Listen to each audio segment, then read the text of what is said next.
পাকলে হলে আপনার নেপালিরা একটু আপনার মিষ্টি কম লাগে, সাগরটা একটু মিষ্টি বেশি লাগে। 2-3 জাত পলি দেয়া আপনার চাপা দেয়া জাগিয়া একটা জাগ দিয়ে হরে এটা হিট হয়, গরম হয়, গরম পর হরে এটা আস্তে আস্তে কালার আসে। তো আমরা এরকম একটা বাগানে এসেছি, সে বাগানটা ঘুরে ঘুরে দেখলাম, কৃষক ভাইদের সাথে কথা বললাম, তাদের সাক্ষাৎকার নিলাম, তাদের সাথে অন্তবিনিময় করলাম। এই কলার বাগানে আসলে আপনার মনটা জুড়িয়ে যাবে।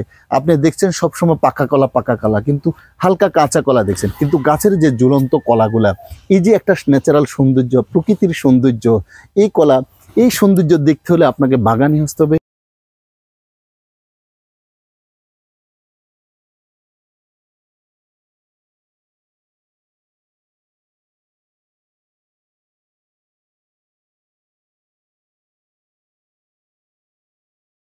সুপ্রিয় দর্শক বন্ধু, আসসালামু আলাইকুম। কেমন আছেন আপনারা? চলে এসেছি বাংলাদেশের বা বিশ্বের বলা একটা সুপ্রিয় এবং মুখরোচক ফল, যেটা একটা খেলে আর একটা খেতে মন চায়। কারণ কলা খেবেন অভুক্তি আসবে না, বারবার খেতে মন চায়। এই কলার উৎপত্তিস্থল অথবা কলার জন্মভূমি কোথায় আমরা জানতে পেরেছি যে কলা হলো ভারতবর্ষ এবং চায়নাতে এর উৎপত্তিস্থল। চায়না এবং ভারতবর্ষকে কলার জন্মভূমি বলা হয়ে থাকে। এই কলা পুষ্টিগুণে ভরপুর। এখানে আছে potassium, vitamin C, vitamin B6, protein কলার মধ্যে। সাধারণত যদি আপনি একটা কলা খেয়ে থাকেন, আপনার অনেক ক্লান্তি দূর হয়ে যাবে। মাঝারি একটা কলাতে 100 উপরে ক্যালোরি থাকে। এই জন্য কলা খাইলে মানুষের ইনস্ট্যান্ট শারীরিক দুর্বলতা চলে যায়। একটা কলা খেয়ে আপনার মোটামুটি কার্যক্রম চালিয়ে যেতে পারেন আপনার শারীরিক দৈনন্দিন জীবনের। দেশের সব জায়গায় মোটামুটি কলা উৎপাদন হয়ে থাকে। তার মধ্যে অন্যতম হলো নরসিংদী, কুমিল্লা, বরিশাল, মুন্সিগঞ্জ, বিভিন্ন জেলাতে বাংলাদেশের কলা উৎপাদন হয়ে থাকে। এই কলা বিভিন্ন জাতের হয়ে থাকে। তার মধ্যে হলো চিনি চাম্পা, নেপালি সাগর,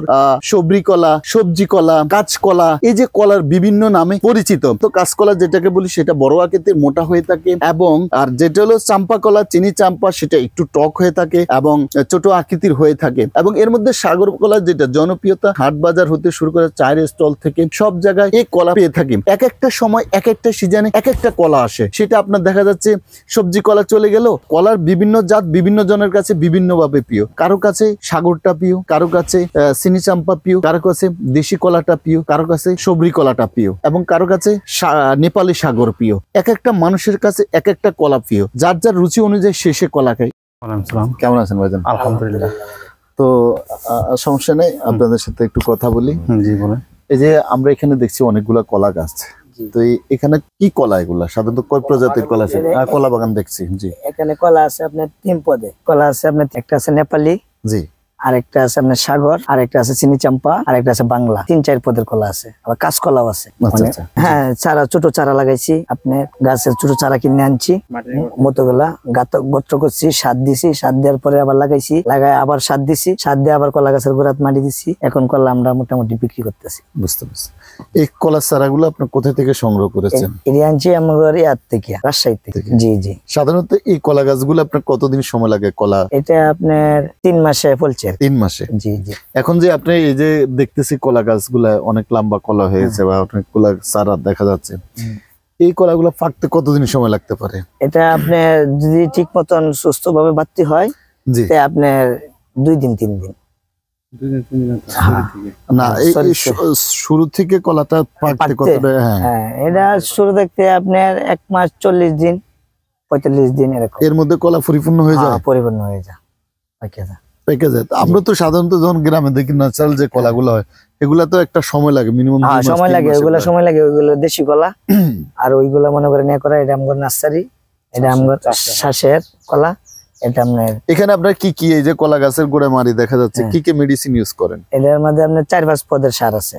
কেএসপি আছে, আপনার জিপ আছে, ইউরিয়া আছে, তারপর পটাশ আছে, জৈব সার আছে। এগুলো সবগুলো মাখায়া একসাথে দেওয়া। আপনি যে তিন প্রজাতির মানে 3 জাতের কলা বললেন, এখানে চারা আছে বা গাছ আছে 4-5 জাতি, এইগুলা কি আপনার একসাথে যে লাগানো হয়েছে, একটা থেকে একটা কোনো এফেক্টেড হবে না তো? না না না, এরা মনে করেন এক গাছ উঠতেছে, যেটা চরি ধরতেছে এটা কেটে ফেলতেছে, আবার নতুন করে আবার গাছ উঠতেছে। ঠিক আছে দর্শক, আমরা একটু আমরা নিয়ে কলার বাগানে ঢুকি। চলেন আপনার জিজ্ঞেস করি কোনটা কি গাছ, কি কলা। জি জি, এই ভিডিওগুলো নেন। 50টা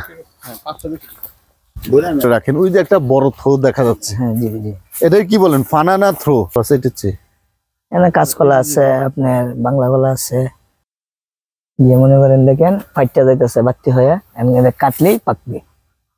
চাম্পা কলা, আমরা যে ঢাকাতে চাম্পা আছে, চিনি চাম্পা যেটাকে একটু টক টক কলাটা, টক টক, হ্যাঁ জি জি, এইগুলা এটা পাকলে একটু টক টক হ্যাঁ, হয়। একটু টক লাগে ভাই। এই কলাটা অলরেডি আমরা এই যে ফেটে যাচ্ছে, এটার কারণ কি? ফেটে যাওয়ার কারণটা কি? এটার কারণ এটা ওভার হয়ে গেছে, বাতি হয়ে ওভার হয়ে গেছে, এটা কাটলেই পাকবে, কাটলে পেকে যাবে, আবার গাছে দেখতেও পাকিয়ে দেবে। আচ্ছা, তো এই কলাটা সাধারণত কয়দিন সময় লেগেছে এই যে থোরটা নিয়ে? তোটা আপনার এই যে 1 মাস 45-50। আচ্ছা, তো সাধারণত আপনি এই কলাগুলা কোথায় আপনারা ইয়ে করেন? আপনাদের এখান থেকে নিয়ে যায় নাকি? না না, এখান থেকে পার্টি আছে, হাট বাজারে বেকারিরা কিনে নেয়। ঠিক আছে, আমরা এই কলাটা দেখতে পাচ্ছি প্রিয় দর্শক। এখানে আপনারা দেখতে পাচ্ছেন এটা হলো চিনি চাম্পা না?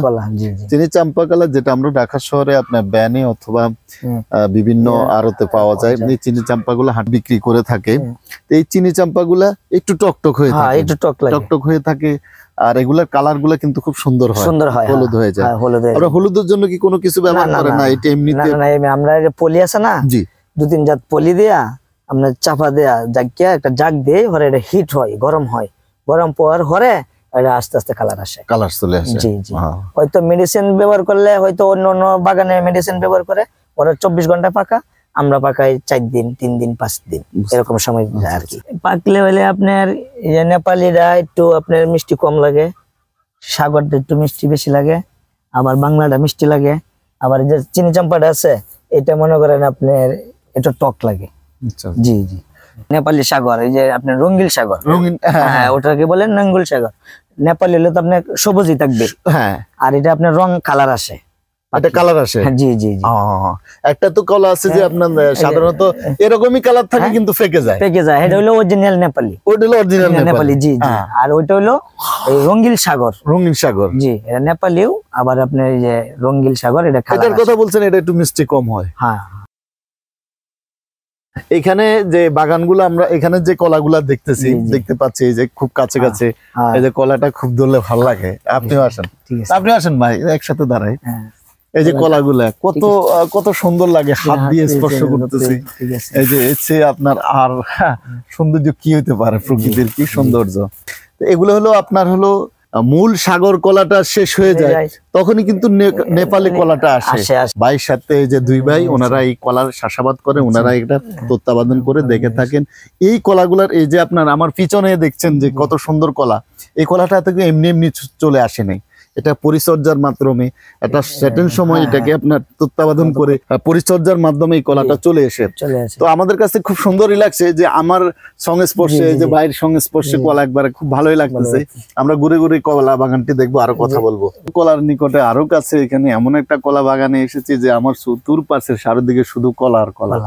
এখানে অনেক, এই বাগানটার মধ্যে প্রায় 4 থেকে 5 জাতের বা প্রজাতির কলা আছে, কিন্তু বিশেষ করে এখন আমি যেখানে দাঁড়িয়ে আছি এটা হলো এই কলাটা হলো নেপালি কলা, রঙিল সাগর যেটাকে বলা হয়, যেটা আপনার সাগর শেষের পর যে কলাটা আসে। তো এই বাগানটার আপনার অনেক বড় একটা বাগান, যে বাগানটি শুধু আপনার কলাই চাষাবাদ এখানে হয়ে থাকে। এখন আমরা কিভাবে বুঝবো যে এই কলা পাকার উপযুক্ত হয়েছে, কিভাবে আপনারা অনুমান করেন? বলবো এটা বাড়তি হইলে আপনার যে শিরগুলা যে আছে, এই যে শিরগুলা, ঠিক আছে, আপনার একটা আবাত্তি কলা দেখায়, নাহলে আপনি বুঝবেন না। হ্যাঁ, এই যে শিরগুলা, হ্যাঁ, বাড়তি হইলে শিরগুলা থাকবে না, এগুলা প্লেন হয়ে যাবে, প্লেন হয়ে যাবে ইনশাআল্লাহ। প্রিয় দর্শক, আমরা আপনাদের জানানো অর্থে বলি যে এই যে আপনার এখানে যে একটা শীত দেখতেছেন, 2 চিকনের উপর একটা আপনার চিক এরকম 4টে শিক থাকে, কি বলে এটাকে? শির বলে। এই শিরগুলা যখন এই কলাটা বাতি হয়ে যাবে বা গলাটা পরিপূর্ণ হয়ে যাবে, তখন এরকম আর শিরগুলা থাকে না। যেরকম আপনার এগুলো স্কোয়ারের মতো একটা শির, এই যে একটা ফাট, একটা ফাট, একটা ফাট, 4টা ফাটের মতো থাকে। তো এই 4টা ফাটে একসময় যখন কলাটা ভরাট হয়ে যাবে, কলাটা পরিপূর্ণ হয়ে যাবে, যখন কলাটা দেখা যাচ্ছে কিছুদিনের মধ্যে পেকে যাবে, তখন এই কলার শীটটা থাকবে না। ওই যে এখানে আছে, এই যে আপনারা এই যে একটু আগে আমরা দেখতে পাচ্ছি যে শীটটা, এই যে আপনারা দেখেন এই কলাটা প্রায় বাতি হয়ে গেছে, এটার কোনো শীট নেই, এই যে আপনার কোনো ইয়ে নেই, লেভেল হয়ে গেছে, এটা প্রায় লেভেল হয়ে গেছে গা। তাহলে এটা এখন মোটামুটি এখন এই কলাটা পাখার উপযুক্ত হয়ে গেছে। এর মধ্যে আপনারা যখন তখন এটা কেটে ফেলবেন। জি। প্রিয় দর্শক, আমরা যে শহরে বা আমরা গ্রামে, হাটে, বন্দরে, চায়ের দোকানে, টি স্টলে আমরা সাধারণত যে কলাগুলা খেয়ে থাকি, এগুলা কোথায় উৎপাদন হয়, সেই উৎপাদিত স্থানে আমরা চলে এসেছি। আপনার এই কলা নিয়ে বলতে গেলে অনেক কথা বলা যাবে। এটা বলে কেউ চরি বলে, কেউ বলে চরি, কেউ বলে গারা, কেউ বলে এই কলাটা আপনারা যখন কেউ বিক্রি বলে করেন, কাইন। যখন বিক্রি করেন তো কিভাবে বিক্রি করেন? মানে ফিজ হিসাবে বিক্রি করেন না না, না। চরি হিসাবে বিক্রি করেন? না না, এটা হালি হিসাবে, হালি হিসাবে পন, বিক্রি পন। করেন। আচ্ছা, এক পন হলেও 20 হালি। 80 টাকা এক পন। হ্যাঁ হ্যাঁ, 80 টাকা। এই বিশালি আপনার দাম কত? কিভাবে দাম? 400 বিক্রি করি, 500 বিক্রি করি পাইকারি। এই 80 পিসের দাম? জি জি। তাহলে ফারি ইয়ে 4-5 টাকা করে পরে এরকম? জি, 5 টাকা 6 টাকা পড়ে। 5 টাকা 6 টাকা 10 টাকা বিক্রি করতেছে। 10 টাকা। আর দোকানে বিক্রি করে দোকানে তো 10 টাকা 10 বিক্রি টাকা করে। বিক্রি করে। তো একটা কলার আপনার শুরু থেকে শেষ পর্যন্ত সময় যেহেতু বলছেন, খরচটা কেমন আসতে পারে? খরচ আছে। খরচ আছে? হ্যাঁ খরচ আছে। প্রতি সপ্তাহে সার দিতে হয়, আচ্ছা। প্রতি সপ্তাহে আপনার যত্ন করতে হয়, প্রতি সপ্তাহে আপনার এই যে ফুলগুলা কাটতে হয়, মাটি দিতে হয়, আবার সার দিতে হয়, পরিশ্রম পানি দিতে হয়, অনেক পরিশ্রম স্যার। বুঝতে পারছি। 50% হয়ে যায়, 50% খরচ হয়ে যায়। 50% খরচ খরচ হয়ে হয়ে যায়, যায়। আর 50% থাকে। তো আমরা এরকম একটা বাগানে এসেছি, সে বাগানটা ঘুরে ঘুরে দেখলাম, কৃষক ভাইদের সাথে কথা বললাম, তাদের সাক্ষাৎকার নিলাম, তাদের সাথে অন্তবিনিময় করলাম। এই কলার বাগানে আসলে আপনার মনটা জুড়িয়ে যাবে। আপনি দেখছেন সবসময় পাকা কলা, কিন্তু হালকা কাঁচা কলা দেখছেন, কিন্তু গাছের যে ঝুলন্ত কলাগুলা, এই যে একটা ন্যাচারাল সৌন্দর্য, প্রকৃতির সৌন্দর্য, এই কলা, এই সৌন্দর্য দেখতে হলে আপনাকে বাগানে আসতে হবে, বাগান পরিদর্শন করতে হবে, বাগানের সাথে মালিকদের সাথে কথা বলতে হবে, কৃষকের সাথে কথা বলতে হবে। খাওয়ার যে শুরুটা যেখানে খাচ্ছেন, এই জিনিসটা কোথায় উৎপাদন হচ্ছে, একটু না একটু করে সময় নিয়ে আসেন না, দেখেন না, প্রাকৃতিক নিদ্রায় আসেন, তাদের সাথে একটু কথা বলেন, আপনার মনটা ভরে যাবে, খাওয়ার তৃপ্ততা বেড়ে যাবে, রুচি বেড়ে যাবে।